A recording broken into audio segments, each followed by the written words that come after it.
Class सावधान।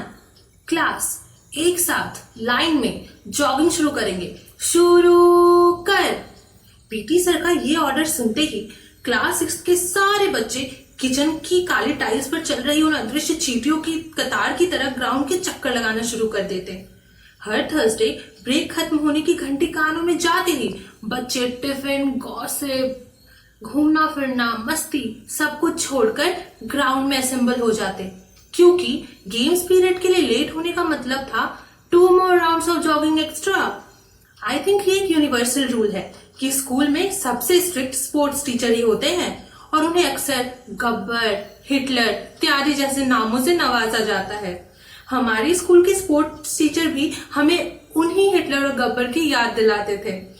हर games period में लड़के और लड़कियों की अलग अलग हाइट वाइज लाइंस बनती और इस सीक्वेंस में मैं अपनी ईगो को बचाते हुए लाइंस के कहीं बीचों बीच तो खड़ी हो जाती, लेकिन जब जॉगिंग की बारी आती तो मेरे ईगो और स्टेमिना दोनों की हालत बैग में पड़े उस खाली टिफिन के जैसी हो जाती। लेकिन क्या करें, कोई चॉइस नहीं थी, या तो जॉगिंग करो या फिर स्पोर्ट्स सर की डांट का शिकार बनो। फिर जब जॉगिंग खत्म हो जाती तो हम सभी बच्चों को अपनी अपनी पसंद का गेम चुनने की इजाजत तो थी, लेकिन जहां लड़के दौड़कर स्टोर रूम से बैट, बॉल, विकेट वगैरह लेकर आते और बड़े एक्साइटमेंट के साथ ग्राउंड की ओर बढ़ते, तो वहीं हम लड़कियों को ग्राउंड के एक कोने में खो खो खेलने का आदेश दिया जाता। खो खो एक ऐसा खेल जो ना तो मुझे भाता था और ना मुझे कभी अच्छे से समझ आता था। हर बार मैं बस वेट करती कि कब लड़कों का वो फुटबॉल उड़कर मेरी ओर आए और मैं उसे एक जोर की किक मारूं और चिल्लाऊं गोल। लेकिन इन दोनों चीजों के होने की संभावना उतनी ही कम थी जितना जॉगिंग में मेरा स्टेमिना। तो कुछ ऐसा था मेरे गेम्स पीरियड का रूटीन। मैं इससे सहमत तो नहीं थी, लेकिन मैं कुछ कह भी नहीं सकती थी, क्योंकि दोज वर द रूल्स। और आप तो जानते ही हैं, स्कूल एजुकेशन को इंपॉर्टेंस दे ना दे, रूल्स को इंपॉर्टेंस देना कभी नहीं छोड़ते। और अगर आप आवाज उठाओ तो क्लास के बाहर जाओ। लेकिन फिर न जाने क्यों एक दिन मैंने आवाज उठाई।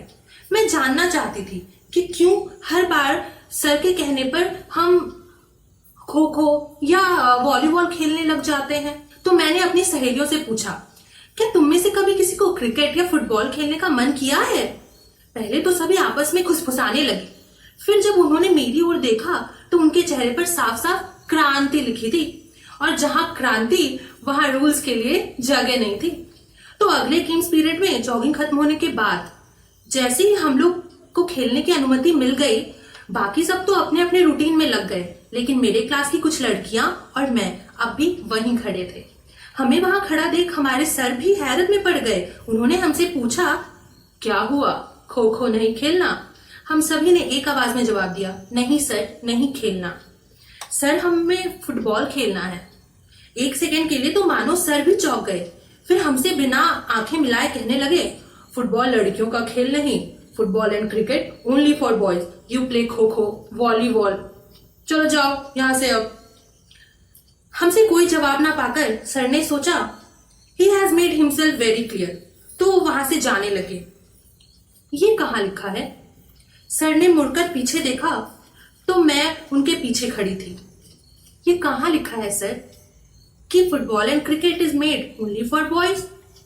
मैंने तो ऐसा कहीं नहीं पढ़ा, हमारे स्कूल की हैंडबुक में तो ऐसा नहीं लिखा।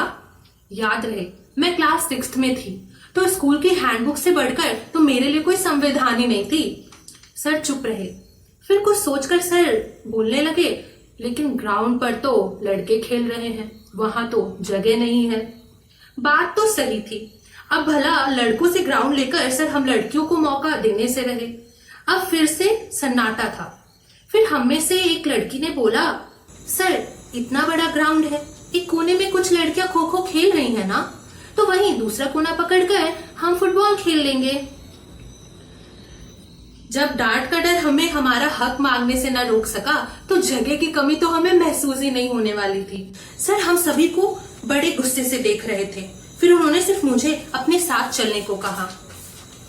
अब मैं घबराने लगी थी, क्योंकि स्पोर्ट्स सर और वॉइस प्रिंसिपल की यारी दोस्ती के हिस्सों का खौफ स्कूल के हर बच्चे में बसा हुआ था और ऐसा लग रहा था मानो आज मैं उसकी असलियत से वाकिफ होने जा रही हूँ। लेकिन फिर कुछ और ही हुआ। सर गेम स्टोर रूम की तरफ मुड़े और अंदर से फुटबॉल लेकर बाहर आए और बॉल को मेरी तरफ उछालते हुए उन्होंने पूछा, तुम्हें फुटबॉल खेलना आता है? मैंने बॉल को कैच करते हुए जवाब दिया, सीख जाएंगे सर, शुरुआत कहीं से तो करनी है। वो दिन हमारे लिए किसी जश्न से कम नहीं था।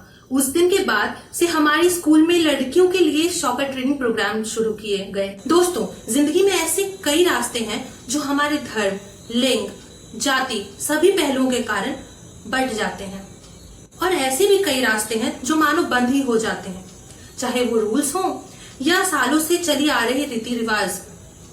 विरासत में मानो हमें मौके की बजाय मजबूरियां ही मिली हैं। क्या पता मेरे क्लास के उन लड़कों को कभी खो खो खेलने का मन किया हो पर उन्हें कभी मौका ही ना दिया गया हो। अधिकार एक ऐसी चीज है जो कभी मांगनी नहीं पड़ती, पर हम जिस दुनिया में रहते हैं यहाँ अधिकार मिलना जरूरी है और ना मिले तो आवाज उठाना भी उतना ही जरूरी है, क्योंकि ऊपर वाले की सभी रचनाओं में हमारी पहचान किसी स्त्री या पुरुष की नहीं बल्कि एक इंसान की है।